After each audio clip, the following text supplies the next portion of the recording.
Hey folks, this is Vint with Dad's Gaming Addiction, and today we're going to quickly review Wingspan. This is the digital adaptation of the popular board game. So, I've covered Wingspan before in a number of places. I own the tabletop game, I've played this on Tabletop Simulator.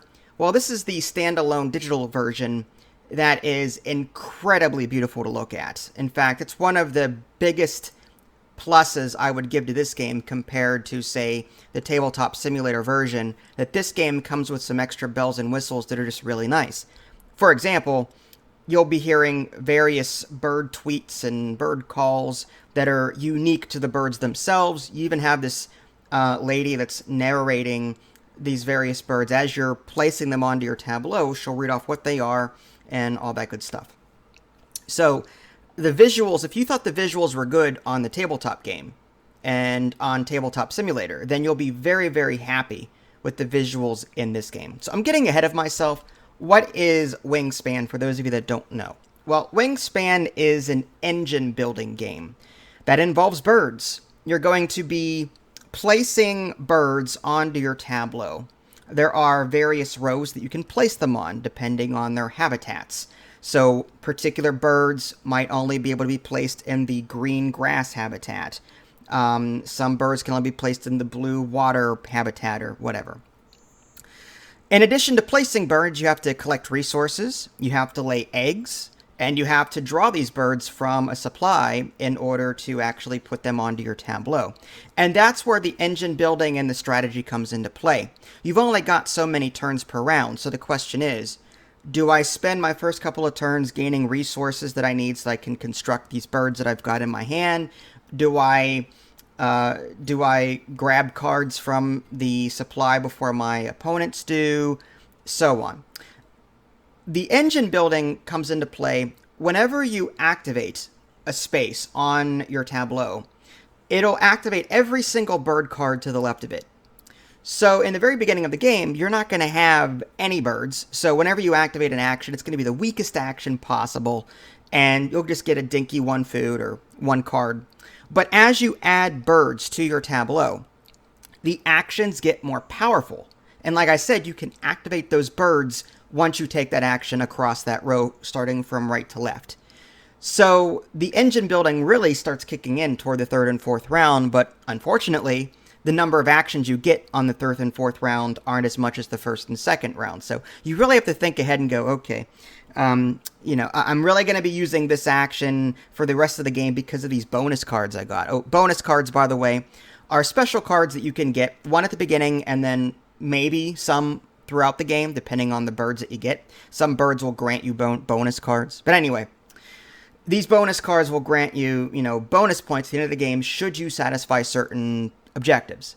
For example, one bonus card might say, you'll get 3 points if you get 2 to 3 birds of this particular type in your tableau by the end of the game. Another bonus card might be, we're looking for birds that are under this particular size, or we're looking for how many, you get 1 point for every bird that has a total of 4 eggs on it, so on. So there's a lot to Wingspan. I cannot possibly teach you this game in 2 to 3 minutes, which is, I'm not going to do it. I can't. But just suffice to say, it's an engine building game with birds. You're building your tableau, your actions become more powerful, and the birds that you put down have abilities on them, and you can activate those abilities from right to left as you take actions on that row. That's the general gist of it. Now, what do I think of this particular digital version? Like I said, it's a beautiful version of the game. I love the narration, the voice narration. I love the birds chirping. The interface takes some getting used to, and so do the cards themselves. For example, the birds cards themselves in the tabletop game, the number of eggs that you can put on a card, on a bird card, are on the left of the card. Like on the left-hand side of the card, there's so many egg icons, and that's how many eggs you can put on that bird. Instead, in this game, they're on the bottom of the card. So it's like the developers have taken this creative license to reshape the cards a little bit on how they look, and that confused me. because I'm used to playing the tabletop game. I'm used to playing it on tabletop simulators. So when I was looking at the cards, I'm like, this bird can't lay eggs? I know it can lay eggs. I've done it before on other versions. Oh, it's on the bottom. The number of eggs they can put on the card are on the bottom. And these eggs, by the way, will grant you points at the end of the game. They also serve as currency. The more birds that you add to a row, the more expensive it becomes in terms of eggs. But anyway. So yeah, like as far as like a creative license goes, like they've redesigned the cards somewhat, and it's not what you may be familiar with if you're familiar with the game at all. So that takes some getting used to. Also, the interface in terms of yes, everything looks nice, but everything is like really in your face. Like you are able to click on individual rows, and that row zooms up, and that is the forefront that you see. So you have to toggle between the different rows in order to see all the birds. Now you can hold in tab to get a bird's eye view, pardon the pun, of everything in your tableau. Like you can do that. There's a button that you can click as well instead of hitting tab. So it's there. You can zoom out and see everything. But the default views, you have to toggle between the different rows. And again, for people that have played the tabletop game, you're used to seeing everything at a glance. So seeing it from the eyes of like really zoomed in on one particular row, that takes some getting used to. It's not a bad thing. I'm just saying, as an experienced player, it takes some getting used to. One critique that I do have, one negative, is that the easy AI is very difficult. At least I think so. I'm an experienced player, and on my first run at this game, I beat the easy AI by 5 points. I think my final score was in the 80s, and his was in the low 70s.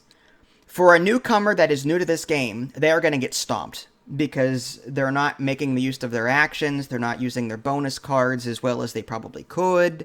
They're not using their eggs, they're not placing their eggs on the appropriate cards depending on what other cards may say.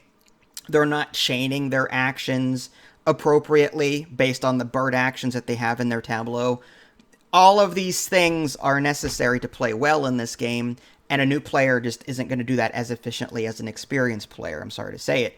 And this computer is pretty darn efficient on the easy difficulty. So if I could make a suggestion to the developers of this game, scale back the easy AI a bit for the newcomers. Give them a chance to get used to the game. For those of you that don't want to play against the computer, there is an online mode where you can play against other players. There's asynchronous play, which is really cool. There's also the Automa player. It's the single player mode in the tabletop game, where it's you're sort of playing against the game itself, not necessarily against another AI opponent. You're playing a special mode. It's just a single player solo mode, and you're playing against the game itself. I haven't really delved too much into that, both on tabletop version and in this game, but it's there should you want to mess with it. All in all, I am really happy with this game.